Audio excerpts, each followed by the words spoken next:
En 1454, par la bulle Romanus Pontifex, le pape Nicolas V accorde au roi du Portugal le monopole de la conquête et du commerce en Afrique, au sud du Bojador.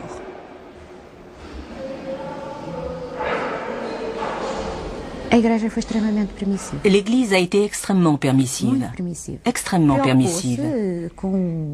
Elle s'inquiétait du sort des esclaves et des conditions dans lesquelles se pratiquait la traite.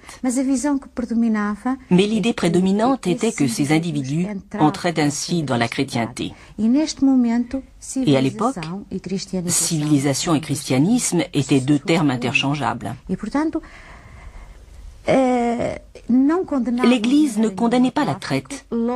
Elle louait même cette entreprise puisque ainsi on arrachait ces âmes, ces individus, à leurs conditions obscures et pécheresses. On les sauvait d'un monde qui, dans certains cas, avait même été usurpé par les musulmans au détriment de l'Église. On ramenait donc ces individus au sein de la chrétienté. Alors certains avancent aussi quelques références bibliques pour expliquer cette traite négrière. Rosamélia.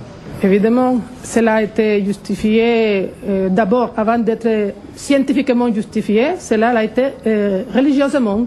Et là, le christianisme a joué un rôle particulièrement important puisqu'ils se sont appuyés sur la Bible pour les faire dire tout et n'importe quoi, si bien que d'après l'évangile qu'on a prêché dans l'univers concentrationnaire d'Amérique pendant plusieurs siècles, l'état d'asservissement en esclavage de la race noire au profit de la race des seigneurs, qui était à l'époque la race blanche globalement prise, était de la volonté de Dieu. Et cela est resté comme ça pendant très longtemps avant que des scientifiques ne viennent dire que c'était parce que scientifiquement cela s'est justifié. Louis Salamolinde, vous vouliez ajouter quelque chose?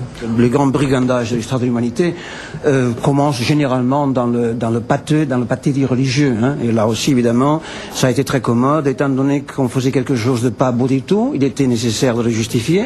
Pour le justifier, il faut une idéologie. L'idéologie de ces hommes, c'est la Bible, et par conséquent, on se sert de la Bible. Et si la Bible ne dit pas que les Noirs sont inférieurs aux Blancs, on s'arrange pour le faire dire, pour le mettre dans la bouche de Noé. On prend Noé, on prend ses trois fistons, on prend Noé qui saoule, on prend le fiston qui l'encule. Ouais. Pas qu'il le regarde, qu'il l'encule, n'est-ce pas? Ouais. Et puis voilà. Et puis Noé sort de sa cuite et profère les grandes malédictions et déclare que Canaan sera l'esclave de ses frères. Et après, par une espèce d'étrange manipulation de texte qui est aussi bien d'origine juive que chrétienne, Canaan devient l'Afrique. Et on se trouve avec Canaan, responsable du grand affront à Noé et porteur d'ordre dans la malédiction de l'esclavage. Maintenant, les riches portugais comprennent donc qu'ils peuvent se faire des domestiques noirs. Quand le christianisme, le pape prend une partie.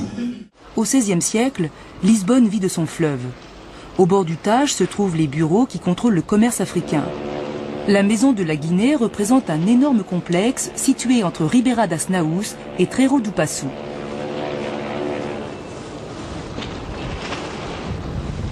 Dans une rue plus écartée se trouve la maison des esclaves, propriété de la couronne. Pour débarquer leur cargaison d'Africains, les commerçants paient divers impôts au roi comme au service des douanes. Ici, les esclaves sont des produits comme les autres que les marchands vendent aux enchères dans les rues du centre de la ville. Les prix ne cessent d'augmenter tout au long du XVIe siècle. On exporte même des esclaves noirs à Séville et à Valence. À Lisbonne, ils sont très nombreux. On en compte 10 000 en 1550. Au XVIe siècle, il y a beaucoup d'esclaves à Lisbonne, dans les principales villes de l'Algarve et à Évora. À Lisbonne, ils ne sont pas loin de représenter 10% de la population. Cela ressort dans certaines affirmations alarmistes. Garcia de Regenge dit par exemple, avec cet afflux vers l'Empire et l'arrivée d'esclaves, il y aura un jour ici plus d'esclaves que de Portugais. Quelle vie mènent ces esclaves ? Beaucoup sont à la cour serviteurs, interprètes, musiciens ou bouffons. Les enfants de la famille royale et les enfants de la noblesse disposent d'un esclave particulier du même âge qu'eux. Voici Alphonse VI jouant avec son nègre. Les esclaves africains sont aussi accessibles à la classe moyenne. Les bourgeois et les fonctionnaires du roi ont ainsi à la maison un ou plusieurs domestiques. On appelle Boussao l'esclave récemment débarqué d'Afrique et Ladino celui qui parle portugais, qui est en général de la deuxième génération, né au Portugal. En 1454, le pape sort une bulle dans laquelle il demande aux Européens d'aller attraper des Africains. Une bulle, c'était pire que la fatwa. Vous imaginez, les Africains n'ont pas d'armes. Le pape demande aux Européens d'aller enlever des Africains et les gars ils viennent sauter dans les cases. Ils disent, il y avait des cases. Chez Bambou là, tu peux prendre quelques restes. À Nuremberg, ce qui a fait que les Juifs, la traite et le nazisme, l'action du nazisme, ce qui a fait que c'est reconnu comme crime contre l'humanité et que personne ne peut contester, c'est parce qu'il y a eu un procès à Nuremberg. Et le procès est fondé sur des choses claires et nettes. Il y a eu pour qu'on statue. J'ai expliqué tout ça là dans ce livre. Achetez-le, ça coûte 15 euros, 16 euros. Le péché du pape contre l'Afrique. Je vous en prie. C'est un manuel de travail, ce n'est pas pour gagner de l'argent. En fait, j'en ai perdu.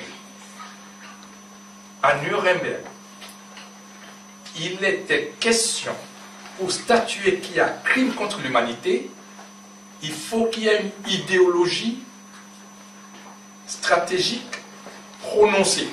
Il faut qu'il y ait une volonté, il faut qu'il y ait une base théorique. C'est le Mein Kampf de Hitler, du nazisme. Et le monde entier dit il n'y en a pas pour l'Afrique.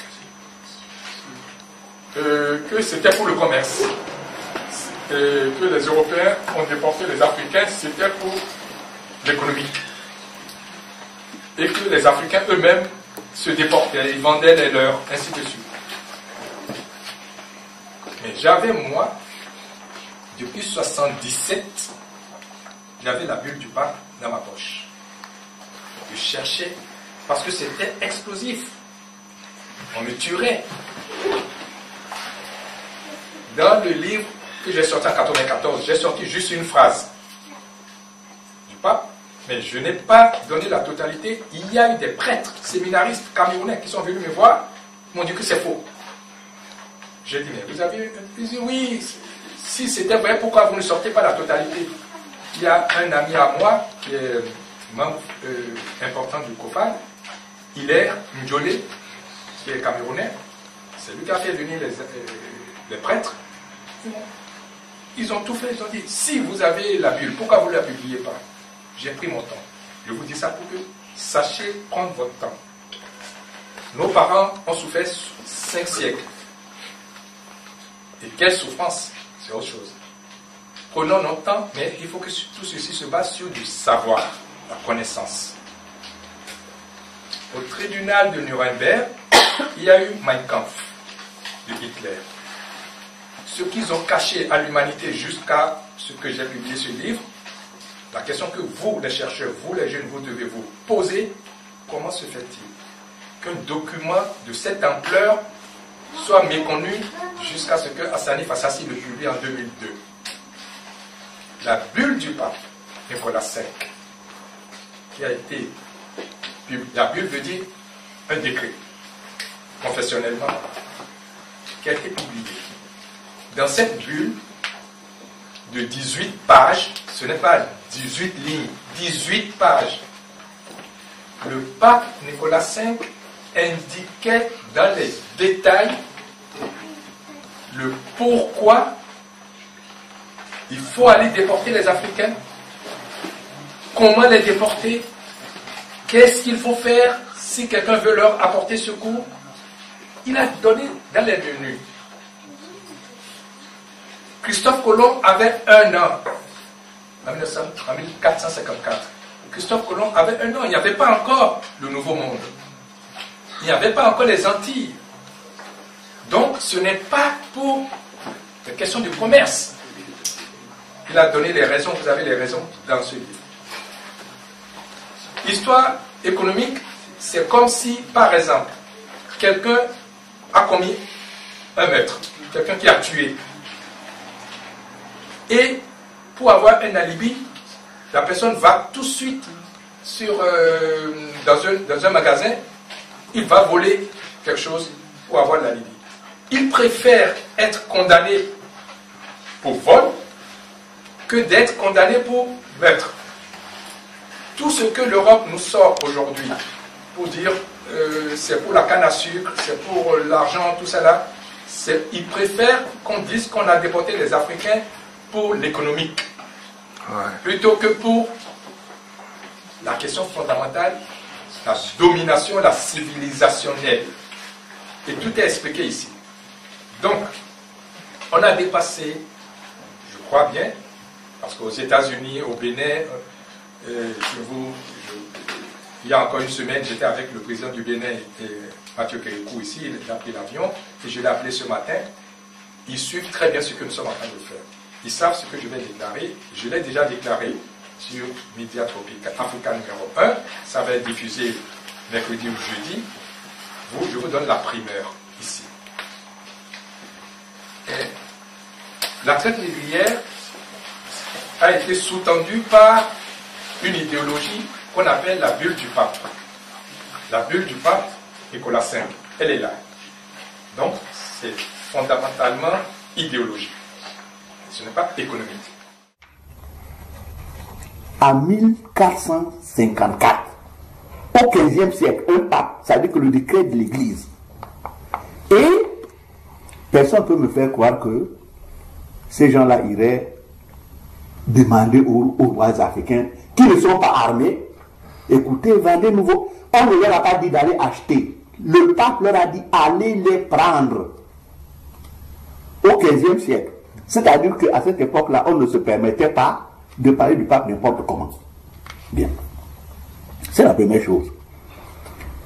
Et lorsque ces gens venaient en Afrique, ils disaient tout simplement que parce que les Africains sont des païens, il faut qu'ils les enlèvent pour aller affaire des chrétiens. Ça, c'est clair. Ils n'avaient pas assez. La première justification, c'était ça, l'acte du mal. C'est des païens, il faut les enlever pour aller en faire des chrétiens. Juste un mot, la religion, cette religion que tu as mis en, ce rôle de carburant dans ce crime qui a duré 400 ans, plus de 400 ans, ce rôle qu'a joué, non, j'ai dit même les religions, les protestants, on peut dire par exemple, n'étaient pas contre, ils disaient seulement, ne soyez un peu moins cruels, allez-y les gars, mais moins cruels. Malheureusement, aujourd'hui encore, il y a des Africains qui dorment presque à l'église, qui croient à la Bible. Oui, ce qu'il faut comprendre d'ailleurs qui est... Je crois que pour tout individu sensé, personne ne peut, pour un individu sensé, ça coule de source que vraiment ces gens-là ne pouvaient pas aller discuter avec quelque roi que ce soit en Afrique. Voilà ce qui se passe. J'attire l'attention des Africains sur le fait que nous sommes au XVe siècle. Bon, ils voient aujourd'hui l'impact que le pape a sur les Européens. Nous sommes en l'an 2005. Troisième millénaire. Bon. Or, le 8 janvier 1454, Nicolas V donne l'ordre, c'est-à-dire qu'il sort une bulle papale. C'est comme un décret. Le décret est exécutoire. Et pour nos compatriotes qui se sont convertis à l'islam, c'est une fatwa. Où il demande aux Européens, je dis donc en 1454, d'aller s'emparer des Africains, les prendre par la violence, par la force. Alors, qui peut imaginer un seul moment qu'à cette époque-là, le pape, qui est le représentant de Dieu chez les Européens, dit aux Européens, allez attraper par la force les nègres, les païens, parce que nous appelons des païens, pour en faire des esclaves, et que quelqu'un vienne en Afrique, il est armé pour demander la permission, pour dire venir négocier pour acheter des esclaves. Acheter avec quelle monnaie d'abord? Bon. Donc, on voit aussi là que lorsque les gars disent qu'ils ont acheté quelqu'un, ça c'est vraiment c'est du bien. A questo punto non mi resta che ricordarvi che Dio condannò alla schiavitù la maledetta stirpe di Canaan fin dai tempi di Giosuè. Dio ordinò ai posteri di Abramo di avere schiavi e decretò che quegli schiavi rimanessero in eredità ai loro figli. Dio riconobbe Abramo proprietario degli schiavi E Gesù ha ordinato che tutti coloro che osano discutere o turbare l'istituzione della schiavitù vengano rinnegati come individui sediziosi la cui condotta costituisce pericolo per lo Stato. La Chiesa protestante, anche allora più forte in America di quella cattolica, approvava e predicava la schiavitù come ordinamento religioso. I sermoni dei pastori più autorevoli, come questo del reverendo Stringfellow dello Stato della Virginia, erano raccolti in volume e facevano testo. La maledizione che il Vecchio Testamento aveva lanciato contro il negro Canaan, il perfido figlio di Noè che aveva evirato il padre, stava ricadendo pesantemente sulla sua stirpe che ora era lì a portata di mano e per di più schiava. I battisti dicevano flagellatela, i presbiteriani negatele ogni diritto, i metodisti tenetela in catene, mentre il vescovo Polk, lo stesso che divenne poi generale dei confederati, batteva ogni record come proprietario di schiavi. È perciò una precisa istituzione divina, ordinata e sanzionata da Dio. E quindi, con tutta quanta l'autorità che la Chiesa mi concede, io, reverendo Stringfellow dello Stato della Virginia, vi ordino di onorare la schiavitù e di non discuterla sulla base di falsi presupposti morali.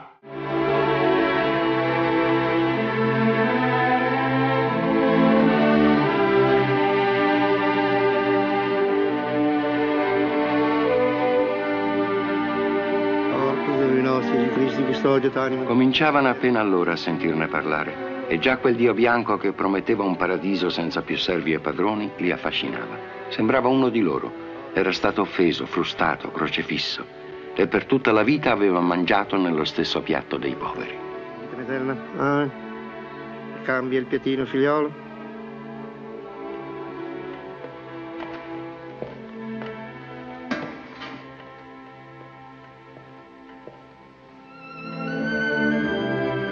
Corpus Domini nostri Gesù Cristi, custodiat animam tuam in vitam aeternam. Amen.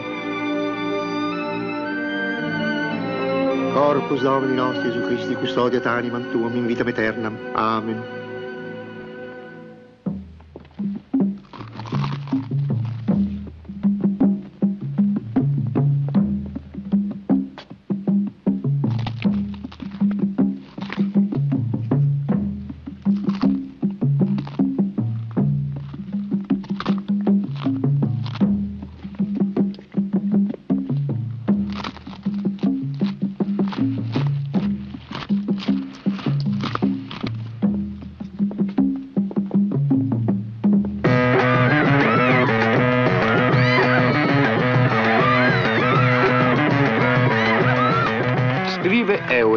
Si tollera che gli schiavi si riuniscano nelle ore libere dal lavoro per imitare a loro modo riti di ispirazione cristiana.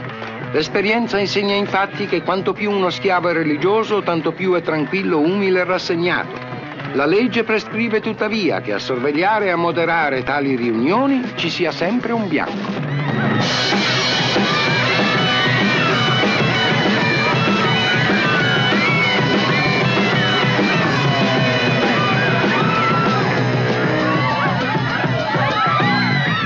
Di tutti i racconti della Bibbia, la fuga in Egitto era quello che più accendeva la loro fantasia.